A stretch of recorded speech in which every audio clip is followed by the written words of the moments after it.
Hi everyone, this is Vineet, a certified financial planner and founder of Estonia Proud Wealth.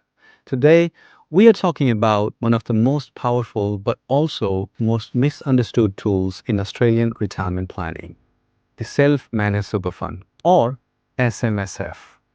Now, running your own super might sound exciting. It gives you full control and opens up way more options than a normal super fund. But make no mistakes, it's not for everyone. SMSF take time, effort, and responsibility. And if you get it wrong, the penalties are big. So in this video, I will break down how to actually set up an SMSF, the key choice between individual and corporate trustees, the real benefits and drawbacks, and what happens if you don't follow the rules, and how it can all fit into your retirement plan. Let's get into it.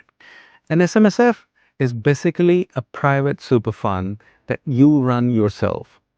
Instead of having your retirement money managed by retail or industry fund, you and up to 5 other members run it directly.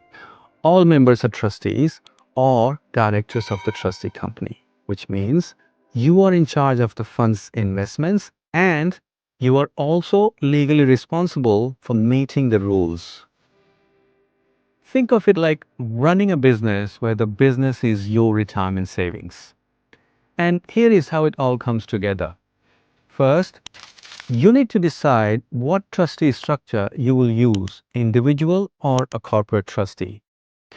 I will dig onto that right after this section because it's one of the biggest decisions you will make.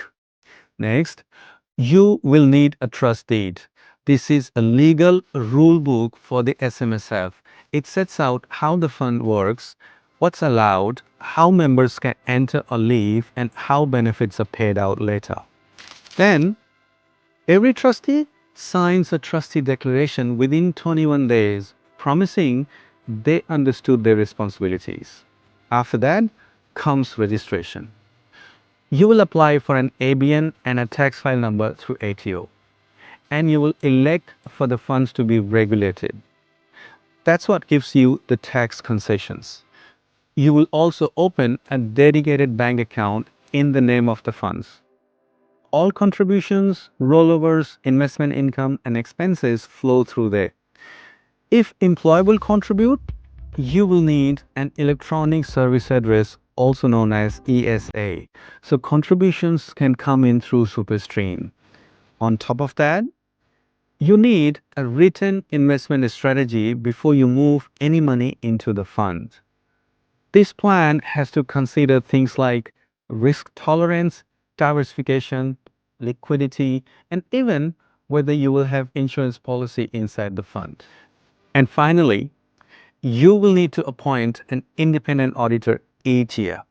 Most people also use accountant or administrators to keep reporting and compliance on track. Once all that's in place, your SMSF is good to go. Now, before you go live, you have got to choose your trustee structure, and that is a big deal. Let me walk you through the 5 key differences. Number one is admin costs. Individual trustees are cheaper upfront. There are no ASIC fees and setup is simpler. But every time a member leaves or joins, you will have to update all the asset records, which can mean more costs and paperwork. A corporate trustee, on the other hand, costs more at the start because you need to set up and maintain a company. But once that's done, it's much easier to manage changes long term. Second point to consider is ownership of assets with individual trustees. All assets have to be held in the names of all trustees. If there are 4 trustees, all 4 names go on property titles and shareholdings. Updating that if people leave or join can be a nightmare. On the other hand, corporate trustees solve this because the company is listed as the owner. All you change is the directors. You don't have to re-register all the assets. Third, borrowing from banks. If you're planning to borrow inside the SMSF, like for property investments, know this. Many lenders either won't lend to funds with individual trustees or they will give you worse loan conditions. Corporate trustee structures are almost always preferred by lenders. Fourth is asset protection. Individual trustees have higher personal risk. All are equally liable if something goes wrong. Even if one trustee caused the problem, that can expose your personal assets. With the corporate trustees, liability is generally limited to the company. So while directors do have legal duties, it adds a layer of protection. And fifth is succession planning.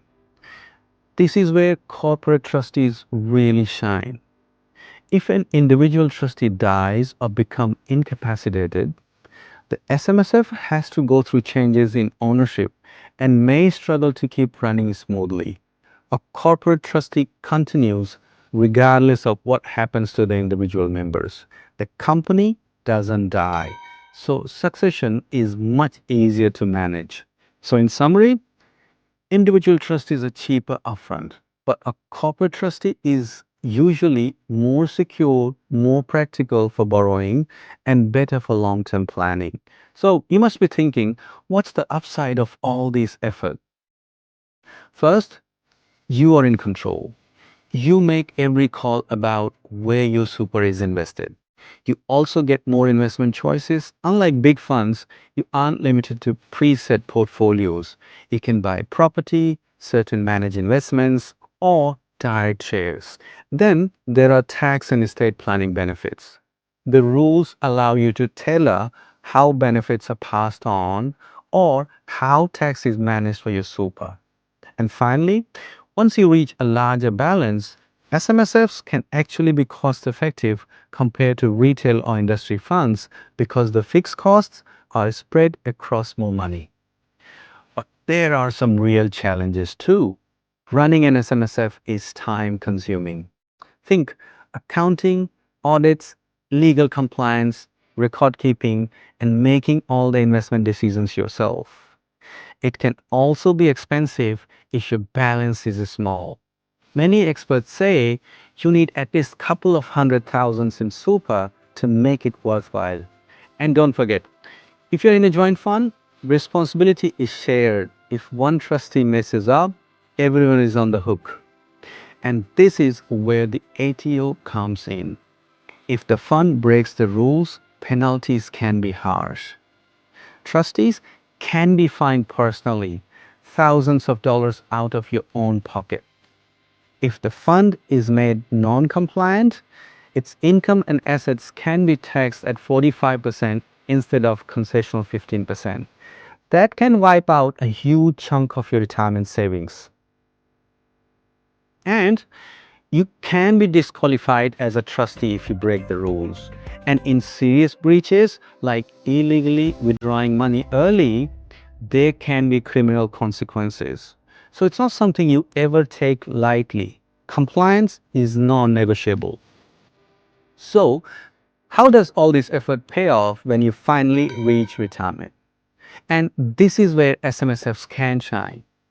Once your fund moves into pension phase, the earnings on investments, whether it's rent from a property or dividends from shares, can become tax-free. You also have far more flexibility in how to take your pension. And importantly, you can keep key assets like a property or share portfolio inside the fund.